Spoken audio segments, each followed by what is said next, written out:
Radio Papille. Radio Papille. Au cœur de nos cuisines santé médico-sociales. Bonjour à tous, je suis très heureux de vous retrouver comme chaque mois pour ce nouvel épisode de Radio Papille. Et je vous le promets, il va y en avoir pour tous les goûts. Pour ce nouvel épisode, je vous propose de faire un focus sur une valeur forte de notre entreprise, l'inclusion. Dans le domaine de l'emploi des personnes en situation de handicap, en effet, la mayonnaise a pris chez nous à tel point que Sodexo dépasse les exigences fixées par la loi. Vous entendrez d'ailleurs dans notre reportage la très belle initiative qui vient d'être lancée dans la commune de Val-de-Briey. On parle cuisine, handicap et transformation. Écoutez bien ce reportage puisqu'il vous permettra de gagner ce mois-ci un coffret à raclette et fondue. Et puis dans notre défi du chef, vous découvrirez comment le chef de cet épisode, Yannick, a relevé le défi lancé par David le mois dernier. Allez, Radio Papille, c'est parti. Radio Papille. L'actu à mijoter. La semaine européenne pour l'emploi des personnes handicapées, c'est tous les ans la 3e semaine de novembre, à l'occasion de parler d'un ingrédient essentiel à toute entreprise, l'inclusion. Dans ce domaine, la loi oblige les entreprises d'au moins 20 salariés, on le rappelle, à employer des personnes en situation de handicap dans une proportion de 6% de son effectif total. Dans le secteur d'activité des services aux entreprises, seuls 22% des entreprises atteignent ou dépassent ce taux. Un petit goût d'inachevé, hormis pour Sodexo, car oui, depuis plusieurs années, nous dépassons ce taux avec 6,1% en 2024 et même cerise sur le gâteau, 7,2% pour le segment santé médico-sociale. La recette d'une rencontre. C'est un lieu de partage de valeurs, à table comme en cuisine. Nous sommes aujourd'hui au cœur d'un restaurant d'entreprise équitable où des personnes en situation de handicap s'épanouissent professionnellement. Écoutez le reportage de notre journaliste Mickaël. Aujourd'hui, nous nous rendons à Val-de-Briey en Meurthe-et-Moselle pour découvrir un endroit où la cuisine rime avec inclusion. Au restaurant inclusif équitable, les assiettes ne cachent pas seulement des saveurs délicieuses, mais aussi une belle histoire d'intégration et de solidarité. Préparez-vous à plonger dans un univers où la gastronomie devient un véritable levier social, un tremplin pour les personnes en situation de handicap. Ensemble, nous allons explorer comment ce projet audacieux réinvente les pratiques de restauration tout en valorisant les compétences et les savoir-faire. Restez avec nous pour une aventure culinaire pleine de découvertes et d'émotions. Pour commencer, plongeons dans les coulisses de ce projet savoureux. Je suis avec Yannick Brochelard, directeur de la cuisine centrale. Est-ce que vous pouvez brièvement retracer la recette de la création d'Équitable et quels ingrédients ont été nécessaires pour faire lever ce magnifique projet? Donc Équitable est né d'une association entre l'AUM et Sodexo. On a essayé de travailler avec des travailleurs en situation de handicap et puis des professionnels de restauration Sodexo. Le nom Équitable vient d'un concours qui a été créé au sein de l'AUM et ça va très bien avec nous. Équitable, si on décortique, donc équipe et voilà, et table pour manger. Quel accueil a réservé le public à l'ouverture du restaurant?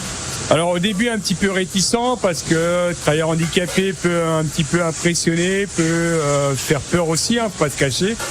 Mais aujourd'hui on a des clients très très très fidèles depuis qu'on est ouvert, depuis le 19 mai qu'on est ouvert, et les clients sont très fidèles et on a de plus en plus de clients. Alors on est dans votre cuisine ici en Meurthe-et-Moselle, au Val-de-Briey, et à côté de vous il y a Loris. Est-ce que vous pouvez nous présenter Loris? C'est un jeune qui est intégré avec nous depuis l'ouverture au mois de janvier 2025. Pas du tout formé sur la restauration, donc on lui a donné un petit peu les us et coutumes du métier de la restauration. Et donc Loris est volontaire, il est aventurier un petit peu quand même, faut le dire, et il s'est super bien intégré à l'équipe. Alors maintenant passons à cette brigade de cuisine. Écoutons ceux qui sont au fourneau. Il y a Loris, il a 24 ans. Est-ce que vous pouvez vous présenter et nous dire quel rôle vous jouez dans cette cuisine? Je m'appelle Loris, j'ai 24 ans tout à fait. Et moi, je suis chargé de préparer les entrées froides et les entrées froides aussi pour les sites que Sodexo livre. Quelle recette est votre plat signature et pourquoi? Et qu'est-ce qui vous fait vibrer dans cette cuisine, Loris? Alors, moi, j'aime bien la vinaigrette, j'arrive bien à la faire. Est-ce que vous pouvez nous donner votre secret de votre vinaigrette, Loris? 5 litres d'huile, 1 litre, 3 litres de vinaigre, 1 kg de moutarde, 1 litre d'eau, sel, poivre. Et maintenant, on va s'intéresser à nos convives. Que pense-t-il de cette cuisine inclusive? Je suis avec Catherine qui vient régulièrement ici dans ce restaurant à Val-de-Brie en Meurthe-et-Moselle. Catherine, saviez-vous que ce restaurant avait une vocation inclusive et comment cela a-t-il rehaussé votre expérience culinaire ici? Je suis addict de ce lieu. Tout simplement, je le fréquente depuis qu'il est ouvert au public et je connaissais sa raison sociale et surtout inclusive. Est-ce que vous avez remarqué une différence dans l'ambiance, le service et quelles saveurs vous ont le plus marqué? Alors effectivement, l'ambiance est très différente. C'est un endroit très joyeux, très lumineux. Le cadre est magnifique. On a une vue sur l'extérieur, mais surtout les personnes qui servent, ce sont des grands professionnels. Ils ont le geste sûr, ils sont attentionnés. Et surtout, maintenant, on a l'habitude de manger quasiment aux tables d'hôtes et on s'est fait quasiment des amis. Merci de nous avoir accompagnés dans cette exploration culinaire au cœur d'Équitable à Val-de-Brie en Meurthe-et-Moselle. Nous avons découvert comment la gastronomie peut devenir un véritable tremplin vers l'inclusion, tissant des liens entre les personnes et favorisant la solidarité. N'oubliez pas, chaque plat a le potentiel d'ouvrir des portes et de créer des connexions. Et merci à vous, Mickaël. Le défi du chef. Allez, c'est l'heure maintenant de notre patate chaude lancée d'épisode en épisode, vous le savez, de chef en chef. Et c'est notre chef cuisinier David Borderiou qui l'a lancé le mois dernier. C'est de faire un gâteau au chocolat avec des légumes, sans la carotte et les courgettes. Et c'est donc notre chef cuisinier Yannick qui nous dévoile sa recette. On vous écoute, Yannick. Donc nous on a choisi une recette que les ouvriers connaissent par cœur. On fait beaucoup de 4 quarts à la cuisine. Donc on a décidé de mettre notre 4 quarts à l'honneur avec du chocolat bien sûr.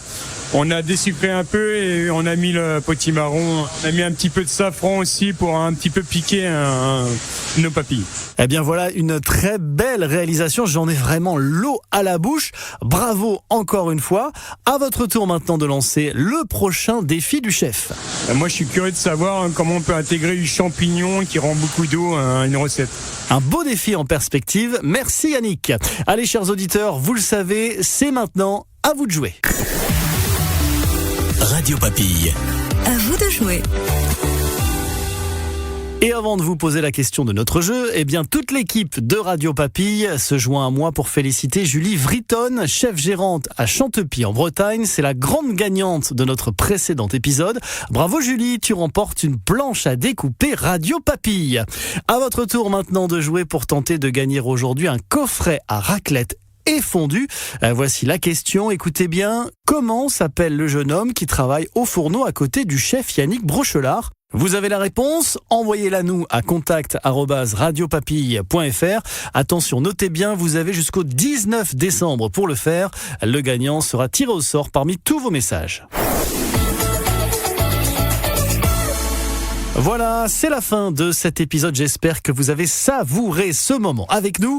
On se retrouve évidemment le mois prochain pour une nouvelle recette sonore. N'hésitez pas à nous envoyer vos questions, vos réactions et vos idées de reportage à contact@radiopapille.fr. Vos messages sont une véritable incitation à la gourmandise pour nous. Voilà, sur ce, très belle journée à tous. Prenez soin de vous et à très bientôt. Radio Papille. Au cœur de nos cuisines santé médico-sociales.